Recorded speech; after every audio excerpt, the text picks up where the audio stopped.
I'm in conversation today with Seb Zuddas, who is a leadership scholar at the Royal Academy of Engineering, and you are a systems engineer specialising in digital twins of cities.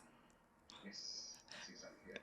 Fabulous. Thank you. Yeah. So thank you for being with me today. And in conversations we've already had, we've discovered that we have something in common, which is that we both moved to the UK as small children, and have established our lives as Brits, but also as people who have another parent from another culture. So we have quite a big influence from that culture.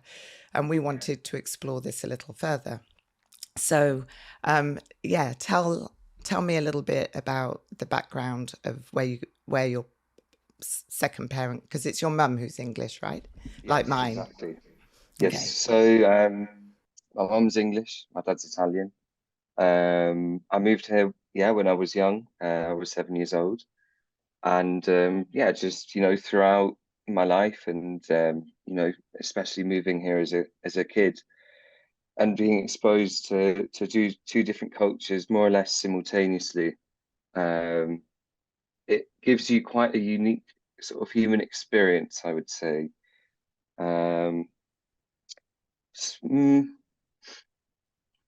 I think especially when you well for me specifically, so I was born in Italy, raised there a little bit, got used to like Italian customs, which although you might say, oh, when someone's 7 years old, they don't really know, but I'd say they do. That there's some things that like you just become used to, right? And they are the normal that you've grown up with. And then you come to a different country, and then suddenly there's a slightly different, in my case, normal, but I think probably for you, probably a bit more of a distinct difference. Regardless, there's still differences. Mm. And so, sort of growing up and having to navigate them both, um, yeah, it poses challenges, but it also, yeah, it shows you that there's not just one way of doing things, right? There's multiple ways that you can do things, social interactions, food, cultural norms, all those sorts of things. And so yeah, it's a pretty interesting human experience. And I think, especially now with the world as sort of globalized as it is, more and more people will share this. And especially countries that used to have empires, they took a lot of migrants in, and like they've also had to navigate this. So you got a lot of like first, second, third generation migrants Mm. that even though they were born in the UK and have grown up in the UK, say, um, they've still had to navigate two different cultures because there's the culture at home that their parents have retained, and then there's the culture of the world around them, right, Mm. of the UK. Mm. And yeah, I don't know. So it's a pretty interesting thing. So yeah. Yeah, and if I just look back at my own experience just briefly, I noticed that I was raised my first years in Zambia till I was nearly 6, and I was already in school. So the main memory, I think, centres around school. And then when we moved into England, I changed schools something like 3 times in a quite short period of time. So I recall that my desperate wish was to feel settled. Just tell me my final school, my final, let me feel I belong. And I don't think I really thought about countries, so much so that even as an adult, when I think about moving countries, I only think about my adult experiences. But actually, when I really ground myself in this exploration we're having, my first country was England, as in the first country I lived in was Zambia, but my first move was to England. And therefore it is, and especially at the ages we moved at, that kind of 5, 6, 7 age group, you're already in school, you already have memories, you already, are establishing yourself as a small individual, and then you're making this big change. And one thing that I did not have was, I'm sure it must have shown up in some ways, but my mum is English and very, very English.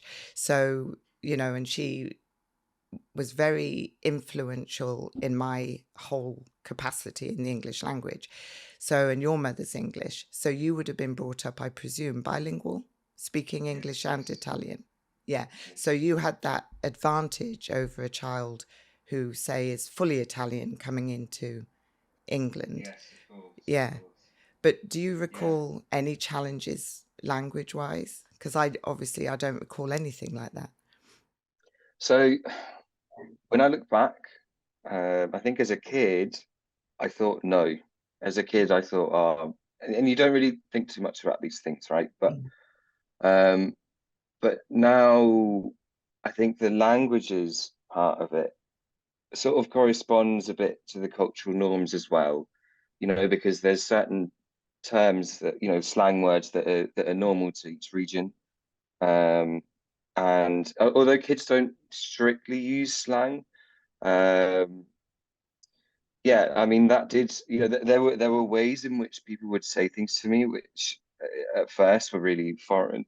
And like, so for example, I remember a funny story. I was in school, right?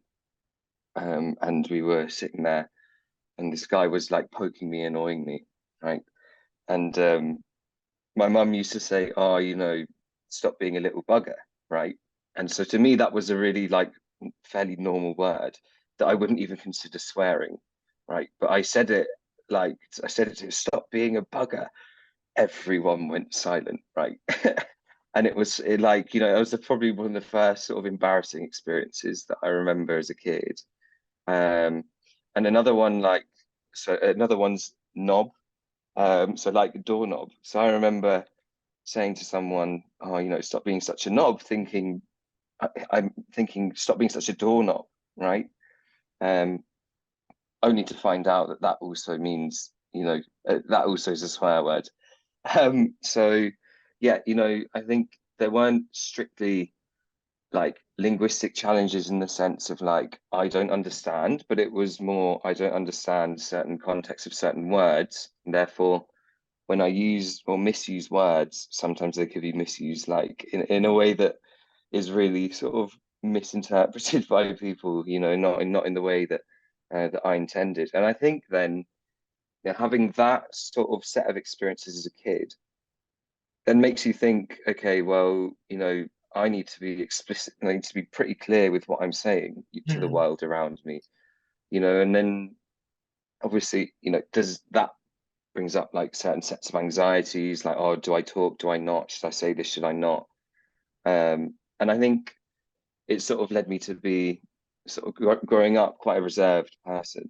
Mm. I'm a lot less reserved now, and this is the duality. This is where we start with the dualities, right? Because the Italians, they're very open.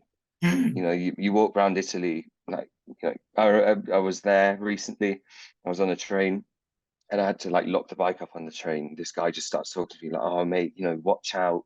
It could be that you need to really watch your bike. It happened to my friend. Just it's super engaging. Don't know this guy, And so then I can also be like that, and it's sort of Mm. something that's like a bit intuitive to me. I just am like quite a talkative person to strangers. Um, and so then, part of me wants to be really outgoing. Then part of me is also thinking, no, no, no, you have to stop yourself. And so then, yeah, this is where the sort of dualities, I guess, like would have started for me. I have to be careful with what I say, but I also want to be quite outgoing, Mm. as an intuition. Yeah. And I think it sort of speaks to the fact that, growing up in Italy is sort of quite young, everyone's quite outgoing, blah, blah, blah. Like in my head, the world is outgoing, right? Okay. Therefore, I'm also outgoing. And that's sort of something that's ingrained coming here. With the UK, people are known for being reserved, number one. Yeah. But then also like making these sort of subtle mistakes and then, getting sort of the social cues that you need to watch what you're saying. Yeah, that was pretty interesting and yeah, definitely not easy to navigate as a kid and not something that really can be taught either, Mm. I don't know, do you have similar experiences maybe? I think the kind of similar experiences with my dad in a way, but more um, in that cross-cultural piece where my dad would tell me how to handle something, and and my dad's way would be very direct, very straight. And in England we can be quite subtle, not say exactly what we mean, kind of get to the point but not dead on. And so I met challenges like that because I remember saying to a child, a fellow classmate, would you like to come to my house for tea? And expected her to say yes or no. And she said, I don't mind. And I just could not understand that, and I was like, well, yes or no, which is it? It's not difficult, you know, yeah. And I was just like, huh? And she was the most popular girl in the school, but I am the biggest I don't mind person now. So I thought, oh, this is how to go through life. Just say I don't mind. So on the one hand, I was really rattled because I didn't mind whether she said yes or no. I just wanted clarity. But I honestly say I don't mind. As an adult, I say I don't mind to so many things. When people just want me to choose this film or that film, this meal or that meal, and I'm Yeah, yeah, yeah. so it's something I've tried to break. Yeah. Yeah. I've also become quite I don't mind. Um, I think it's partly because it's sort of an easygoing type attitude, maybe. Mm. Oh, do you choose between this film or that film? Well, there's probably pros and cons to both. Yeah. It's pretty like, not too bothered, right? As long as I'm seeing the film, for example. Yeah. So maybe that's where that philosophy, that sort of way of thinking comes from. Yes. Um, and well, yeah, and it's so tricky as a kid, isn't it? Like because you've not really developed those sort of speech and language skills to address these things, right? Mm. Um, and so it's definitely interesting, isn't it? Well, if your father's Italian, my father's Ghanaian, and I have a number of Italian friends, and I find them a lot quite, I mean, I hate generalizations, but I do find them quite straightforward and clear in their speaking.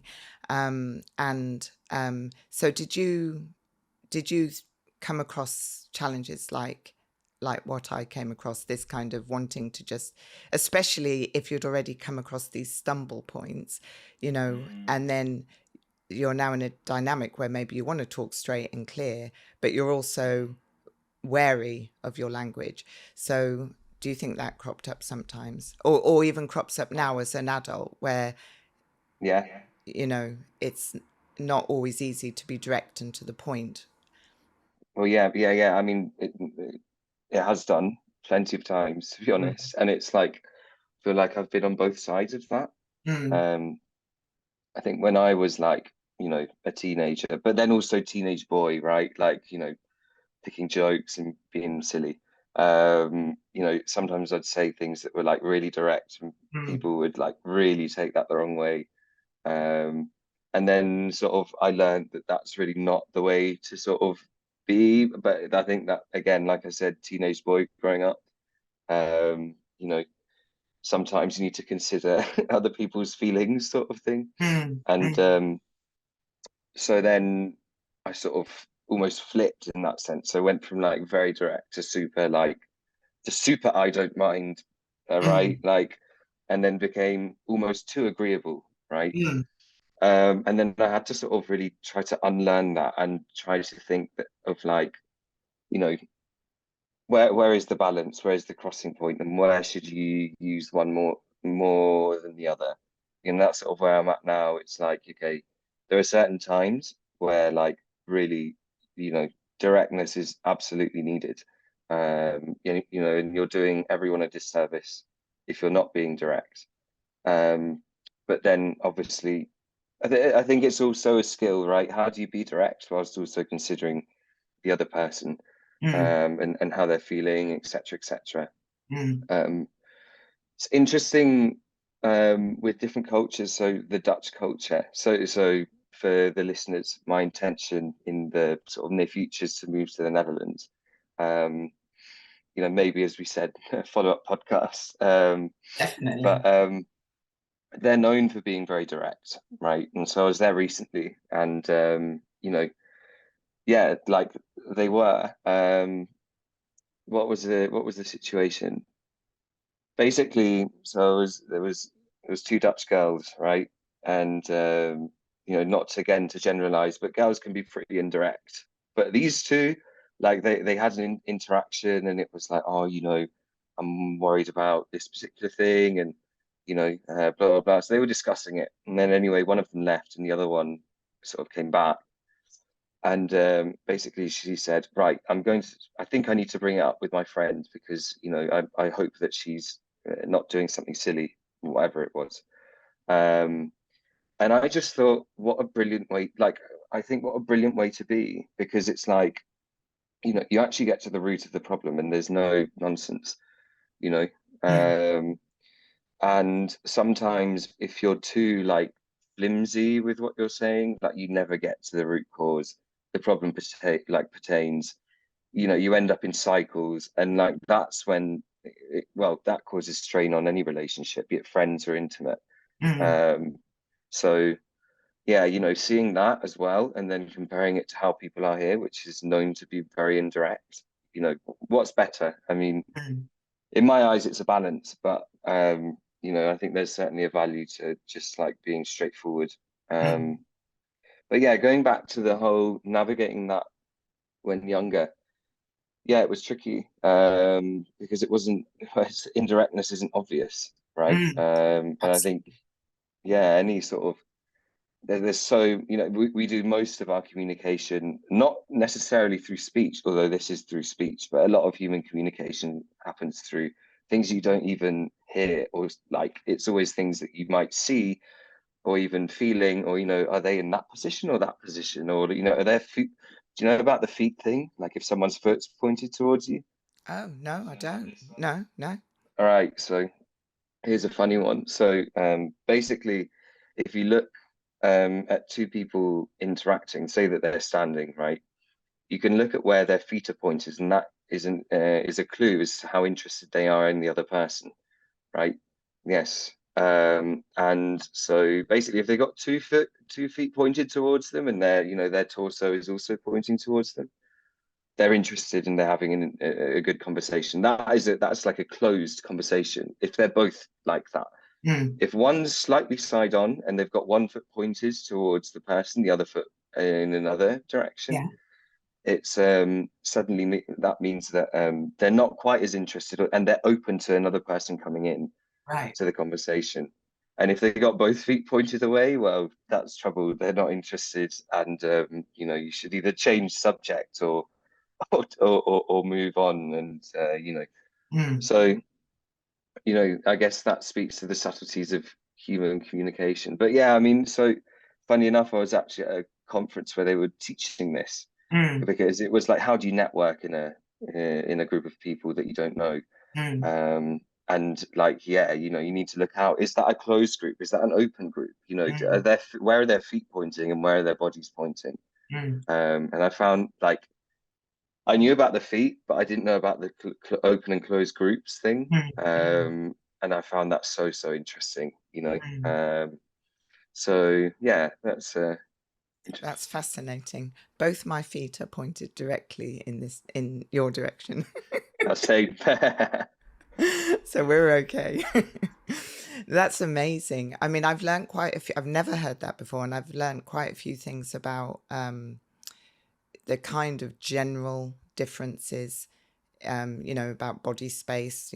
Some cultures are more comfortable with a closer body space, and some are not. Like Brits generally, we like our body space. We don't want to be too cramped up close to another person. But that's a new one. So I will be looking at everybody's feet from now on. Yes, it's so interesting, And especially if taking you my look at, cue. yeah, but it's not even necessarily like, yes, of course, and sometimes it's interesting how you might use it, right? Because sometimes you might be in an interaction and like either you're not enjoying it or something's making you uncomfortable, point both feet away, you know, and then you'll start actually feeling like you need to leave, and it becomes easier to leave, you know. And the same thing if you know that, you know, if like you want to make an effort with a given person, right? And you know, you want to sort of not pretend, but you want to be interested in what they're saying. Point both feet towards them and make sure your torso is pointed towards them. And it actually then makes you feel slightly more, you know, engaged in what they're saying. So it also works both ways. It's yeah, it's mad, this. Yeah. That's fascinating. So, what about other things like that, but maybe that kind of stem from either the Italian side or the British side that you really feel are things you're happy you've adopted? So, we've talked about a couple of the challenges, but what are things that really you're proud to own as part of who you, because you'll have chosen them, you know, you'll have chosen which bits work for you, and like you said, you unlearn, yeah. I think okay. I think tactility, like being tactile, that comes quite naturally to Italians as well. I sometimes wish I was a bit like, I sort of learned to be a bit uncomfy with it here, but then when I'm with people that are also tactile, it comes out too. Something that I want to work on is doing that more and becoming more comfortable with it, because it's something that I unlearned in coming here. And I know your thing was more like, what are you proud to have? But I think, yeah, you know, having that like almost as an intuition, I think is a really good thing, because it helps you, you know, connect with the person and you know, do so in a way that's slightly more intimate, but like also if you do it naturally, I guess it's like sometimes people think you're coming on to them, you know, and so that's a really tricky one to balance, right? But I think having that come on naturally as an intuition is a good thing. How's Ghanaian culture? I mean, with tactility, I imagine it's fairly tactile. Well, it's interesting that you say that, because the absolute truth is I'm not 100% sure. I don't think it's especially tactile, but I don't know. My father is from Ghana, but I've only been to Ghana once, and on quite a brief trip, and without my father. So, and a lot of people have commented on how non-tactile my family was.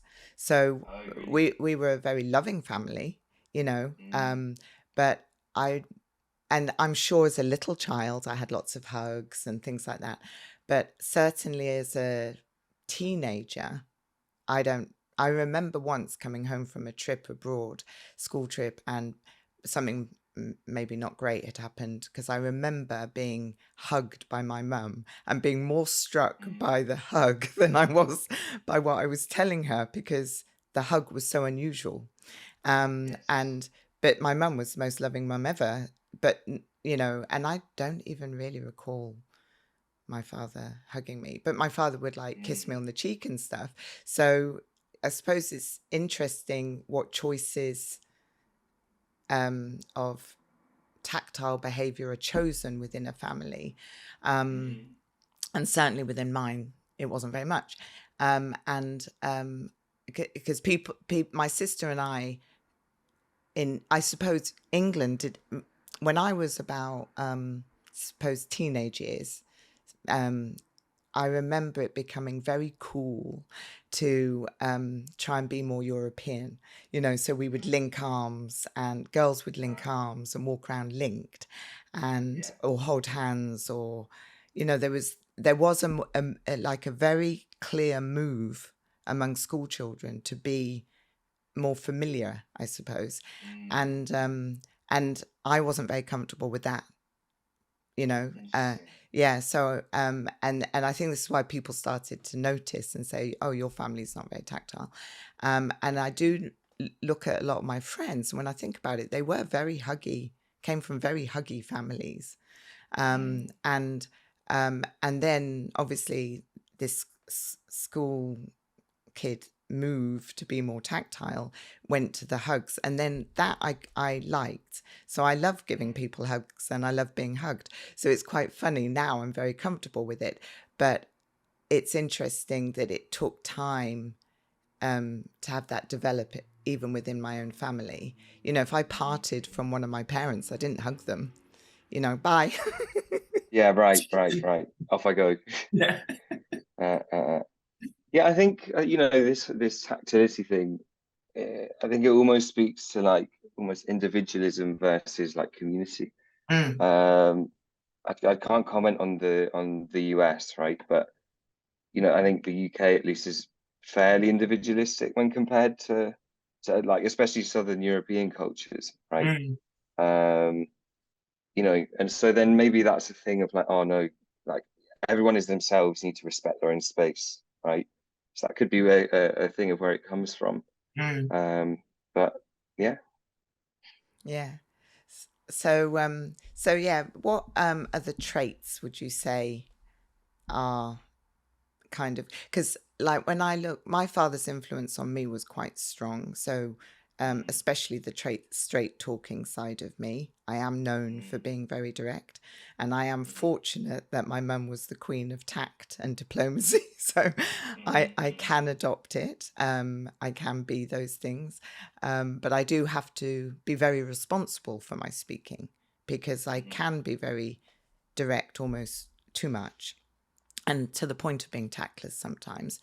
But I equally can, you know, be highly appropriate to the context, and then be diplomatic, or, you know, something like that. But I am quite grateful for the trait of being direct. And I think I'm also grateful. I think, I know this isn't particularly related to nationalities, but from both my parents, which were from different cultures, I got a very strong work ethic, and from different reasons. You know, my mum's father was working class, and had instilled in her a very strong work ethic. I never picked up on conversation about class from my dad at all, but he had come into England as a young man with a job, and he met my mum at some point, decided to stay, and he, as a young black man in the 60s, was going to have to work really hard to achieve and be considered remotely equal and things like that. So from two very different standpoints, you know, if I really broke them down and analysed them, I had instilled in me a very strong work ethic, but without it really being talked about. You know, so the two things I've shared, those are things I've learned and just pieced together, that, or made up, you could say, that's why there's such a strong work ethic in both of them. But I am really grateful to that strong work ethic, because it enables me to use my time quite well.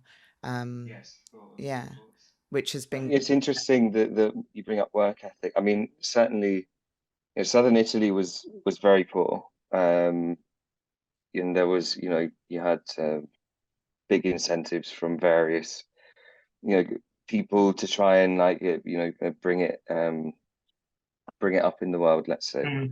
But you know, there was the whole sort of the Italian economic miracle, right, where post-war, a lot of the Southern Italians went up north and basically, you know, earned lots of money relatively. You know, they weren't working in farms anymore; they were working in, you know, construction sites or whatever. And it's sort of, that's my granddad's side as well. That's his story too. You know, and to have lived through the war, for as a kid, you know, until he was like, you know, 13, 14, then like move to northern Italy, basically, like with a wife, you know, very young, basically, you know, to try and find work, etc. That firstly says a lot. And then, so my granddad and my dad, both of them, they worked in construction, but both of them, what is it? They're the types of people that wake up at 6 every day, with no with no ifs or buts, they're up sort of thing. They go to work, they do what they need to do, which is like pretty heavy manual labor type work, and then they, do what they need to build and then come back. And, that has been a source of motivation for me in the past, because it's, especially when I was studying, because I was like, oh, well, I find it hard to get up or something. But then I think to myself, hold on, no, they've done it before you, firstly, therefore you can do it. B, you've got the genes, right? In somewhere, somehow, you've got it in you, to be able to basically, have some sort of a rigid routine that's going to like work for you. I don't, they obviously lived completely different lives, right? No, they didn't go past to school past 14. Worked in manual jobs like all of their lives. That's not my life path. For better or for worse, I don't know. We'll see. But there's this idea that they've done it before me. I can do it too. And basically being able to sort of put that motivation towards the things that I want to go and do and achieve. That's definitely been a source of motivation for me. Can't really speak too much on my English side, although funny, like I've got a great granddad who was an engineer. He, the British side, he was working with engines at Rolls-Royce throughout the war, sort of thing. And now I'm an engineer, and now it's not that I was like, oh, my great granddad was. It was more like my interests are, making things, building things, doing interesting things with machines. Any machine I'm obsessed with, right? Trains, planes, cars, you name it. It's interesting to me. And so, that's almost something that's a little bit inherent, right? And so I guess I'm sort of the result of, again, these two different cultures, right? One of them is like, well, you got to get up, you've got to work hard, blah, blah, blah. No doubt my great granddad, the engineer, also had to do something similar, but I guess he was more the academic side, and therefore the sort of more, mathematical type engineer, right? And so then I'm almost the result of that. I'm also, I think, interesting because, like, for me, something like getting my hands dirty, I'm not necessarily scared of it, right? So I'll just like, there's a thing that can be built, right? Okay, bam, go, and I just like launch myself into it. And I remember I was in Italy one summer, and I was working with my dad, and I've never worked with him before, but so he was also a builder, and we were helping. We were fixing part of a pool basically, and what happened basically. So we got all the materials, we put them in the middle of the pool, and he just went and worked, like he just did it. Now it's interesting because I personally would have been like, right, look, first you need to do this, then you need to do this, then you need to do this. This is how we're doing it. This is how we're laying it out. These are the objectives. Now go and do. But then he just went and expected. I was like, you're not going to show me. He was like, well, I was never shown. He just like, just go. You just got to go and try, right? You just got to go and do it. And at first I was a bit like, oh, I don't know what I'm doing. Don't want to get it wrong. But then, I sort of just went and did it and got the hang of it, right? And that is sort of the way of thinking with with people from that background, right? It's like, you've just got to go and try, get it wrong, just see what breaks, see what doesn't break, see how to fix it again, And I think that certainly served me well in terms of like sort of the more electronic software and mechanical side of engineering, because it's like, you can get these things called Arduinos. I don't know whether you've heard of them. Yeah. No. Basically, they're just these like programmable integrated circuits, right? And they're made to be really easy to use, but you basically get some like circuitry stuff, resistors, capacitors, blah, blah, blah. You can get like kits, they're very cheap. But I met a lot of people throughout my time studying who basically were a little bit hesitant to get their hands stuck in. You know, they always had to be told what to do before they actually went and did it.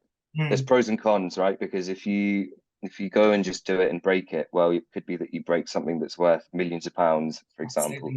But then if you go and try and do something that's like not as, not millions of pounds worth of risk, you also find your own way of like what works and et cetera, et cetera. So yeah, it's interesting to have the exposure to both sort of ways of doing things. One, you could say slightly more blue collar, the other one's a bit more white collar. And then like when you twin the two, yeah, I think it's been really valuable. I won't lie. I want to ask you about what is digital twins of cities? What does that even mean? I introduced you, but I'm like, what does that mean? So firstly, what is a digital twin? So I want to imagine that you're a car manufacturer, right? BMW, for example, and you want to make the new version of some car, right? And so you might say to your development team, okay, well, hold on. You've got two options. The option that most of them use now is to basically build lots of these cars and crash test them, right? There's a whole process behind like developing cars, but let's just take this as an example. Okay. And so to do this, what you'd need to do is build, hundreds of cars, let's say, and like crash test them all individually. And that's quite a lot of money that you have to put in. But you build the cars physically. Now, what a digital twin enables you to do is you basically take the computer model of the car, make it as close to reality as possible, and basically smash the car in all the different ways and all the different crash tests virtually, right? So it's a way that you can build the car in the virtual space as close to reality as possible and do a bunch of tests basically that allow you to save money, but also to, this hinge isn't working as well as we thought it would. Let's change that, before you actually go and build the manufacturing process, et cetera, et cetera. Same thing for cities, right? So although cities are already built, but let's say that you want to build a new district or you just want to map out the city in a different and more interactive way, you would basically take, map data and a bunch of other bits of data from the city, and you would put it all in a database and basically use that data from the database to make a virtual replica of the city. Wow. And the sort of tests that they do. So let's say, for example, you want to build a new district, but where do you put the roads and where do you put this building and that building, and how do people flow between the two buildings, right? Let's say you're building a stadium, for example. You don't want it so that one end is really hard to get in and out of, and the other end is like, really easy. Let's say you want them to work together like in a good way. And so then you might create the digital twin, to run all of the models and run all of the tests, and basically make changes before you actually go and implement it. There's sort of another level to a digital twin, which is like public engagement. So right, maybe they want to build a stadium and they've got a few different options of how they could, have the roads or have the car parking spaces or something.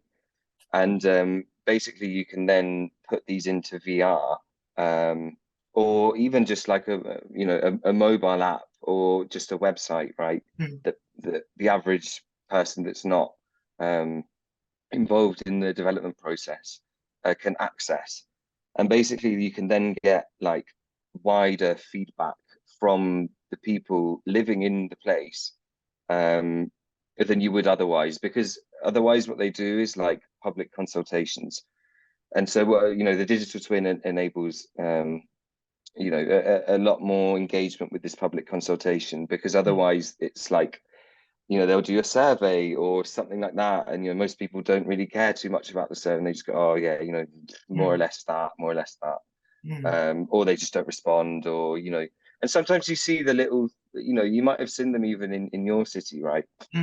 You'll see the little things, the road's going to be closed because we're doing some works. But sometimes you'll also get the little posters that say, we're running a public consultation, get involved. Now, how often do you actually get involved?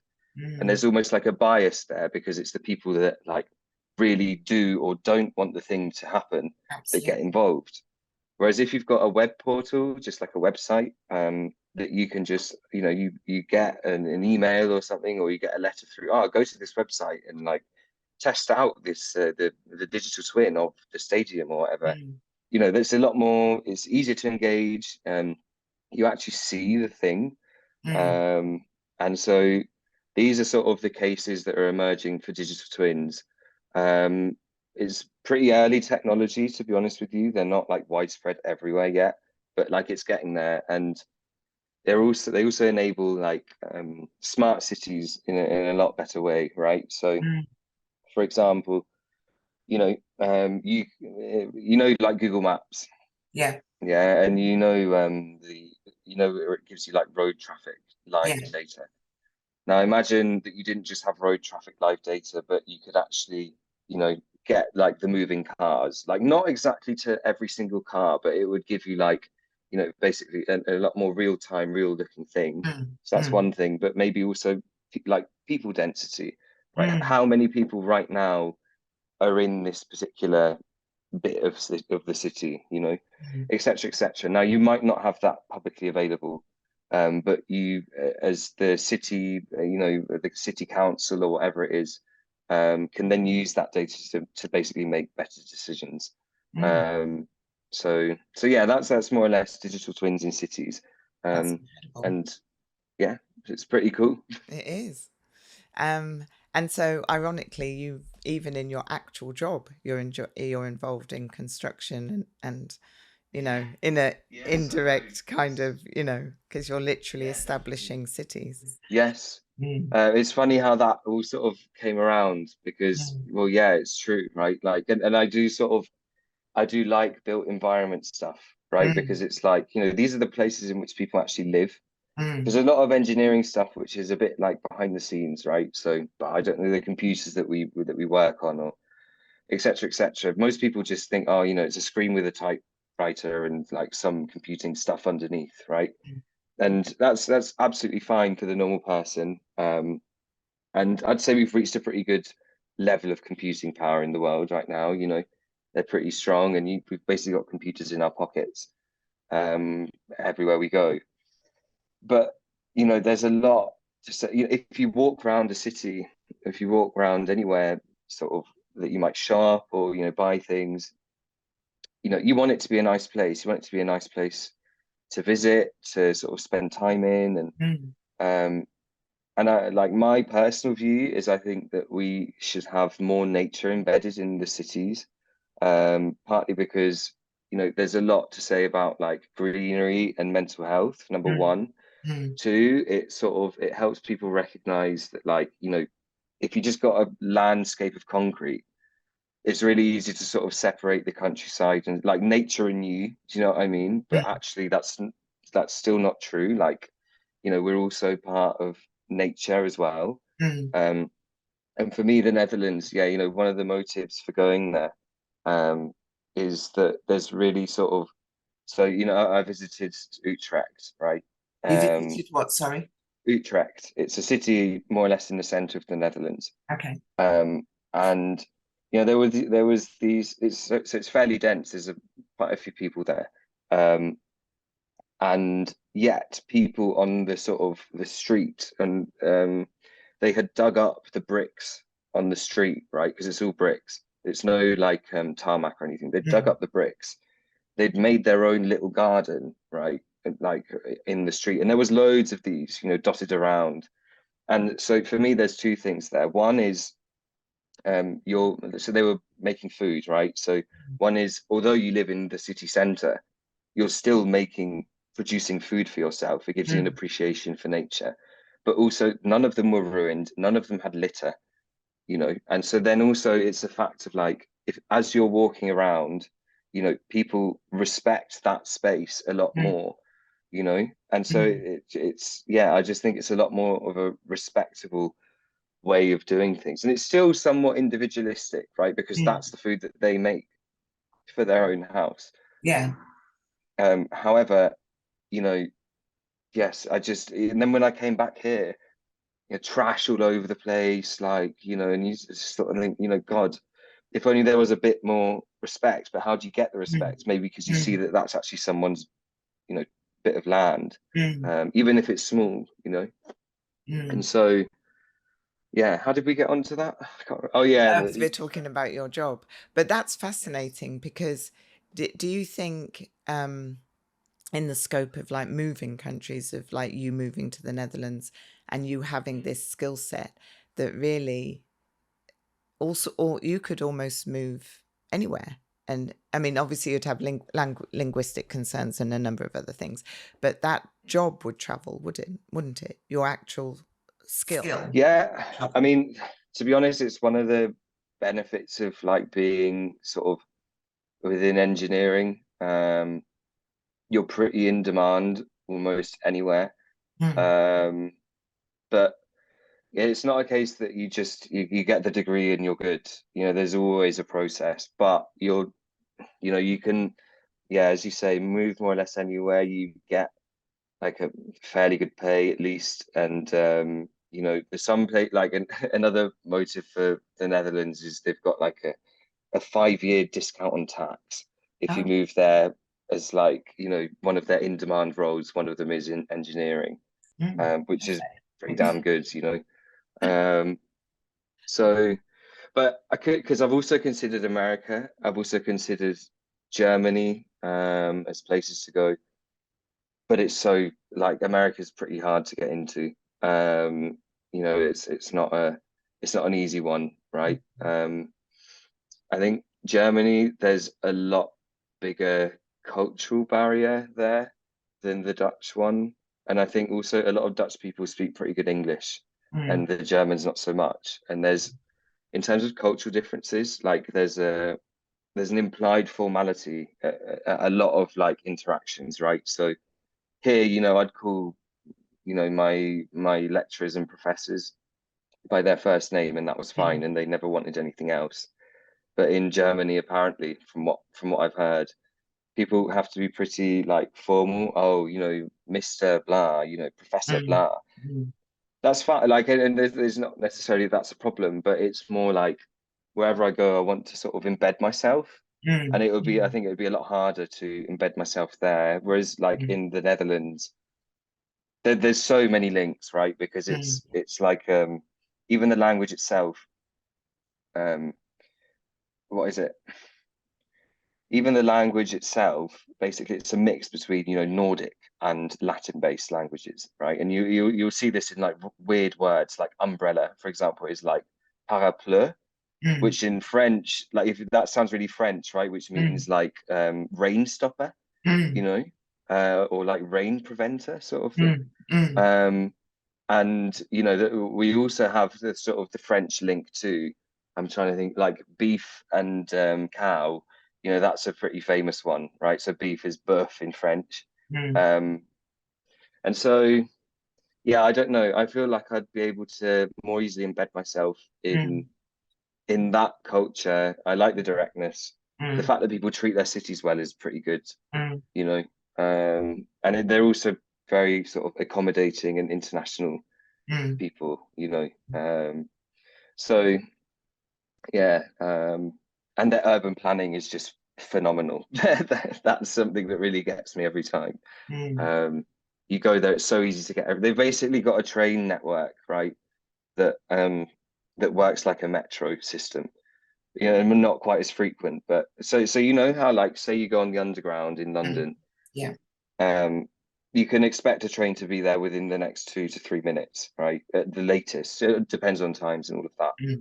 Same sort of thing in the Netherlands, right? You'd basically go to a station, next train to whatever, like, it will be there in like 10, 15 minutes, and it's interesting comparing that then to Italy, because in Italy, no way.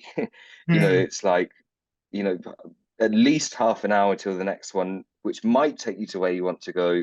And even then you've got to worry that it might not be late, or it might be late, sorry. And it's like, in terms of where you want to like exist, where you want to like live and build a life sort of thing, like for me, taking all these things into account, like it just seems like the right place to go. Because, and then even coming back to England, because when I did come back, like trains were delayed, half the underground wasn't working, the place was like a mess in so many places, like physically dirty, which is fine, and it's not that these are necessarily like massive problems, and there's a lot of things that do work in the UK, let's not forget that. But yeah, in terms of, like, I'm lucky enough to have the choice, you know what I mean? Like, and so yeah, I would like to take that on board and basically, yeah, see what happens over there. Also, new language, and get to learn a new language, and those sorts of things. Absolutely. So yeah, in summary, yeah, I think the Netherlands, they've done something pretty good there. They've got some pretty good organization. Like I said, the trains, obviously loving any machine. That's brilliant. Urban planning is fantastic. Yeah, it's good. I think I was saying before, it's good to sort of be exposed to more cultures. And actually, talking about like the topic of like living between two different cultures, then it sort of opens your head to like, okay, like we were saying before, this isn't the only way to do things. So how else can you do things, you know? And so then I guess having that constantly in the back of my mind almost enabled me to think, yeah, I'm open to trying a new place. I'm open to seeing how people live their lives in a different country. And then I'm open to new languages as well. And I really like sort of figuring out like what comes from where in language.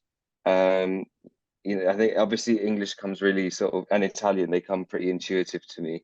But then in learning a new one, it's like, okay, this has origins there, and that has origins then, and then like looking into the history and those sorts of things.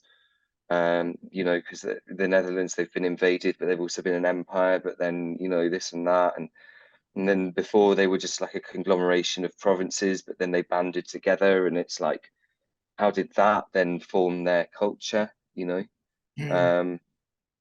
So yeah, I think, yeah, the experience of growing up in two different places, so or with two different like cultural backgrounds, then opens you up or allows you to be more open to new experiences. Is it the same for you, Meg? I completely agree.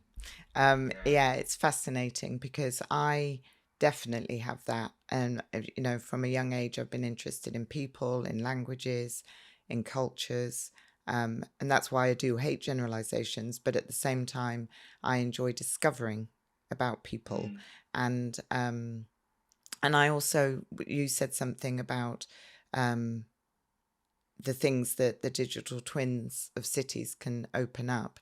And I think, a lot of things have stolen from other countries or borrowed, like, for example, this Oxford Circus amazing crossing that we now have, that's in Shibuya, Tokyo, and that was originally there. But I can imagine the digital twins of cities could take all sorts of amazing things from other cities and amalgamate them into the city you're in, whether you're in Rio de Janeiro or whether you're in Holland, you know what I mean? Like wherever you end up.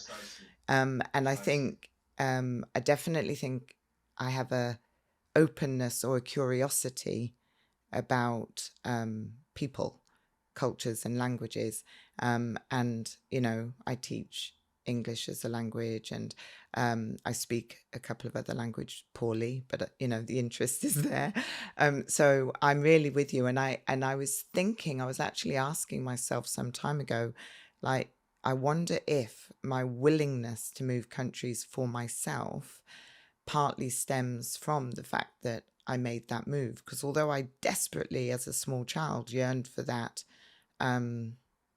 stability and regularity of something, I'm equally comfortable in being thrown up into the new and the how to work it all out and not having everything mapped out.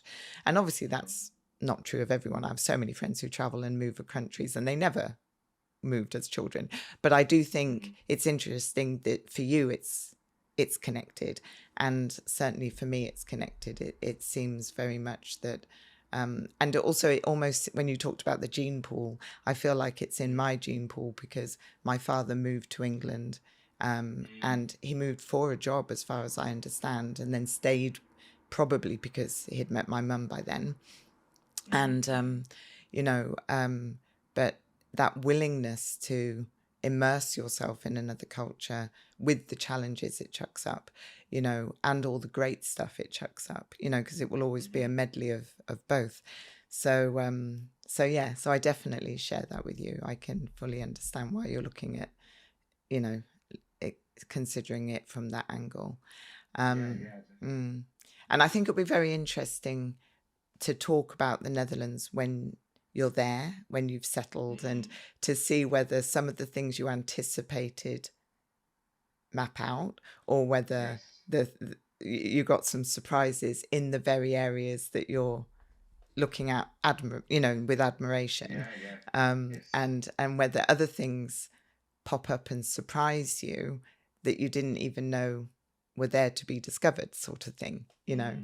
But it's sort of the things that I look forward to is that, you know, is going through that process, you know, because, and I think also moving when I was young, because we weren't like, it was just me and my mum when we, like, you know, my mum had like very, very little money, you know, and I just think to myself, God, you know, if we managed that, you know, back then in those circumstances, I'm pretty sure that it would be, you know, better this time, you know, in these circumstances.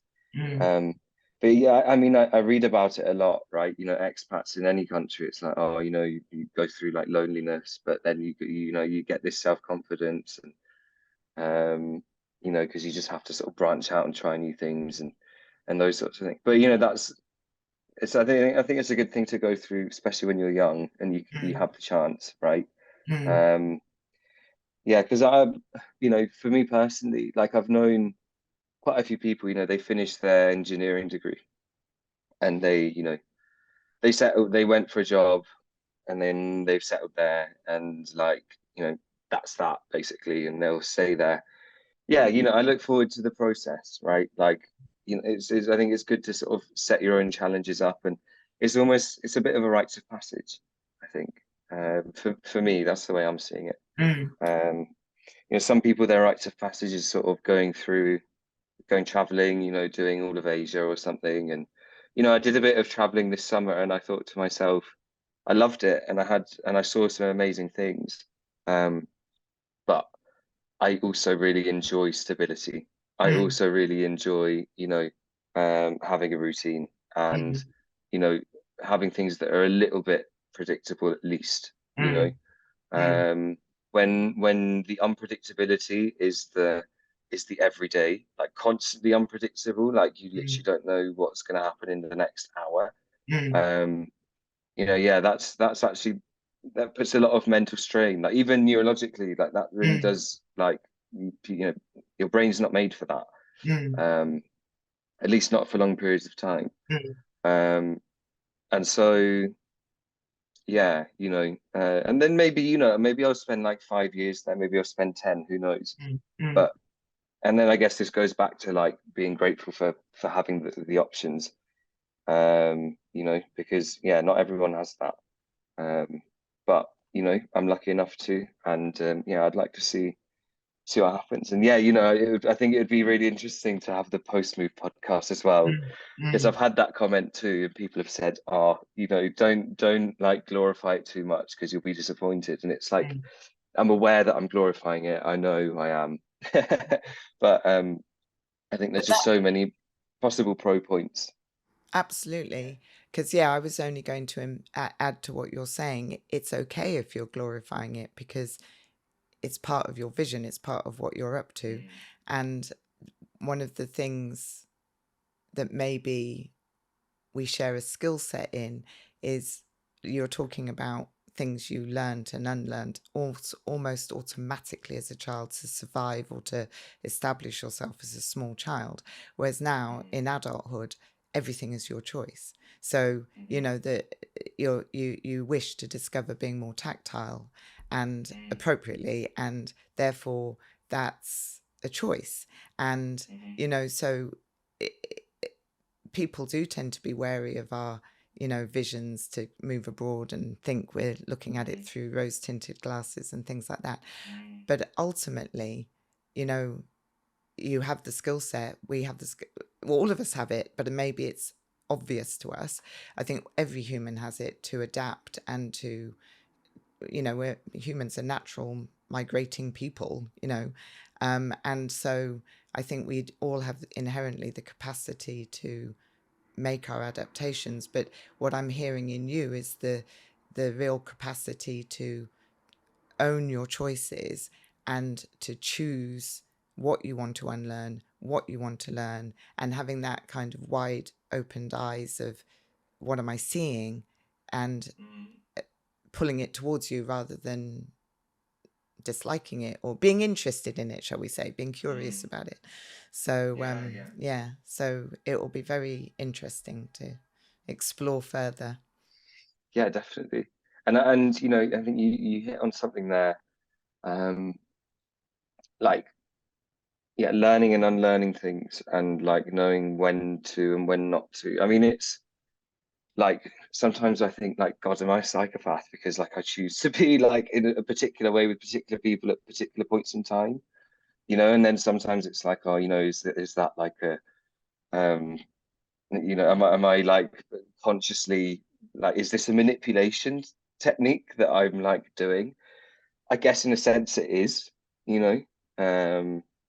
but then it's also like, learning to adapt. You're in different places, you need to embed yourself. Your people act in different ways, and I think it almost stems from like, you want to be included in the tribe, right? Like, that's why we get anxiety. That's where sort of the whole thing supposedly comes from. It's like, I want to be part of the tribe, because if they kick me out, I'm going to die alone in the wilderness. So, and maybe it stems from that. And I guess, the shared experience of like having that, like, how do I say? Well, yeah, in childhood, especially, like having to then readapt, having to then, adjust your way of being, in different situations with different people, I guess a bit more for me than you, maybe, because I used to go back quite a lot to Italy, right? And so then, in going back, I'd start to talk more with my hands, but then coming here for like however many months, and I wouldn't, and then like, and but then obviously you really do like learn to, okay, now this person switches on, now this person switches on, right? But then, do I have multiple personality disorder? I don't know. But do you see what I think? I think there's certainly a benefit to that too, right? And I guess doing it consciously, and I guess knowing that, the person that you are now is transient. Like, your personality now will change based on what you do, where you go, the people that you hang around with, all those sorts of things. And so I think that's really something that, like, I guess I realized, fairly young, relatively young. It's like, you can always transform, and I guess having that, you can always transform, then you sort of have a choice. Well, how do you transform, and who do you transform into, and who do you want to be? And well, you want to transform for the better and for the good, and those sorts of things. And and sometimes, you sort of maltransform, or you maladjust to something, and you can sort of recognize that maybe a little bit easier. um so yeah, it is interesting. I think I think it's a real opportunity, living abroad and just experiencing. And I don't hear you being a psychopath or the other things you said. I hear you reading people, just reading what's appropriate in that context that you're in, and providing that, almost the other way around, being multifaceted to adapt and provide what's appropriate in the moment and in that particular environment. You know, rather than just running rapshod into any old situation, because there's only one-dimensional way of doing it. So that's that's how I see how you come across from what you're sharing. Oh, well, good, bless you. But I think there's also like there's a slight downside to it too, right? In the sense of it's also brought up questions like, you know, who am I, right? Because it's like your sense of identity morphs so much, right? Mm. 1 second you're Italian, 1 second you're English, 1 second you're, you know, you're an engineer working in London.